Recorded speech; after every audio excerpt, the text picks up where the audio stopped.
if you've been following this entire Brexit saga, Brexit mess over any period of time, at least as long as I have over the past 4 years, there is very often a phrase that you'll definitely heard me say on other people when they're talking about Brexit. This is that the Brexiteers have vastly, vastly overpromised the the bounties of Brexit. It's not going to deliver on not even a quarter of what they were able to promise or even achieve. And remember, this is going to cause a lot of upset along Brexit supporters.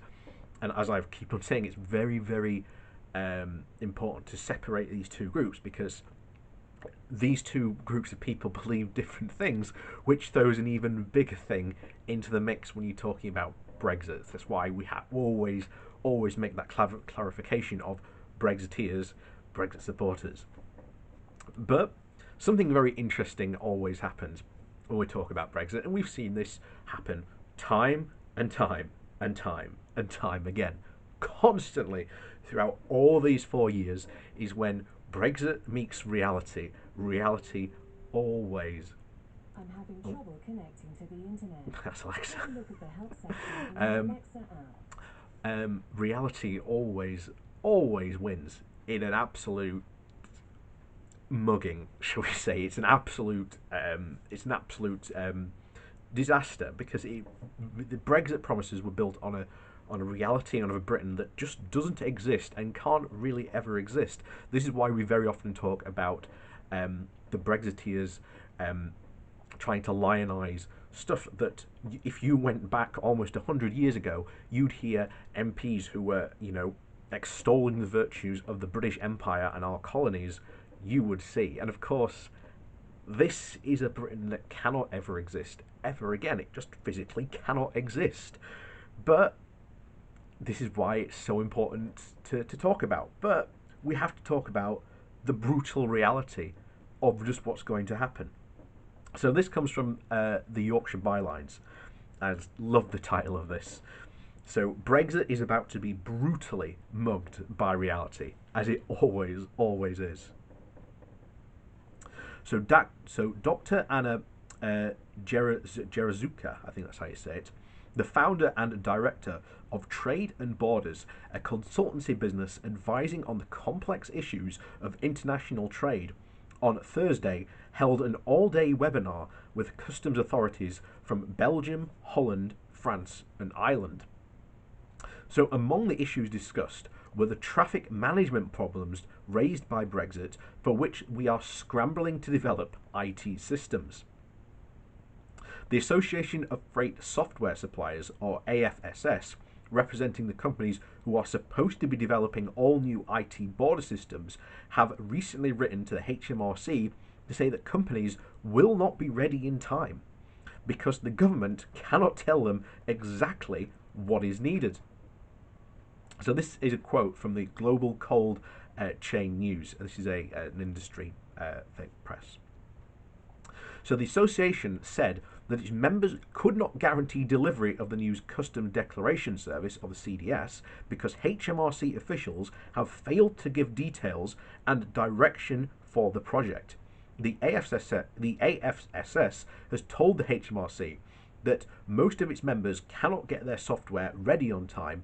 The association said the late delivery and gaps of detailed information were to blame, and it warned that even if members could build a minimum viable project in the time that was unrealistic to expect, the end users were to be fully trained on it by the end of the year. So very clearly, the industry is saying, we do not have the time to build this. We're not only that, once we've built it, you're not telling us what information needs to go into it, which is exactly what we've seen going on in the EU negotiations, by the way. It's because there is going to be a lot of deregulation coming, and it's going to come very quickly, very fast next year. This is because the Tories are being led by the ERG, and the ERG are basically free market fundamentalists. So that basically means no regulation whatsoever. So in contrast, Dr. Jezuka discovered that the four EU nations most impacted by Brexit on the webinar yesterday had systems already working and in place, and she later tweeted about it.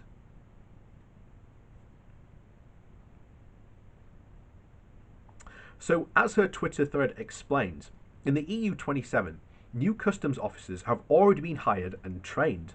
New veterinary capacity has already been hired and ready for the coming SPS, the sanitary and phytosanitary checks, and border control points infrastructure has already been built. EU ports are Brexit ready and processes are in place. Guidance for traders has been available for months with clear forms and guidelines and even helplines. Not only have been systems put in place, they have been tested and stress tested to allow customs authorities to confirm the average time to gain customs clearance or carry out SPS checks. More embarrassingly, the experienced trade consultant said that the EU's customs authorities all seem to understand our border operating model and our plans better than most people running our trade webinars. And she was being serious.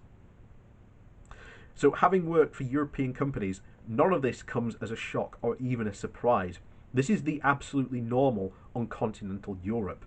Brexit's brutal appointment with reality is coming very soon, and we have said this multiple times that, the 1st of January is going to be, it's unceremoniously going to be kicked into the field, and it's going to essentially die on arrival. It's going to be absolute chaos. None of the infrastructure is ready or in place. We haven't got enough people. We haven't even got helplines. And bear in mind, we are told that Europe needs us more than we do them, yet very clearly we have not even invested half the stuff that we need to actually continue to trade with our most valuable trading partner. And that is not going to change regardless of whatever trade deals the government does post-Brexit, because we've talked about this before, the concept of trade gravity. This is a real visible thing. We are not going to suddenly just pull up an anchor on the 31st of December and then sail off into the sea somewhere. That's not going to happen, but bizarrely, that's what the Brexiteers have been saying for years somehow. And you've only got to go over the soy sauce debacle. It's just not visible. It's just not possible. We've gone over this multiple times, but here we are being led by this Eurosceptic ideology that somehow Europe is this evil, terrible bad guy and that the UK can do no wrong. And that's absolutely not true. And we are going to experience that firsthand next year. And as I've said before, they are going to be desperate in any way, shape they can to try and prove that their project is a success. And we are going to have wonderful times picking apart all those successes. So thanks for watching. Please do hit that like and share button, and of course if you'd like to support the channel a different way, there are links down below to my Patreon page and a one-off donation link should you like to support the channel that way, and thank you very much to the people that do so. So with that, thanks for watching and we'll see you next time.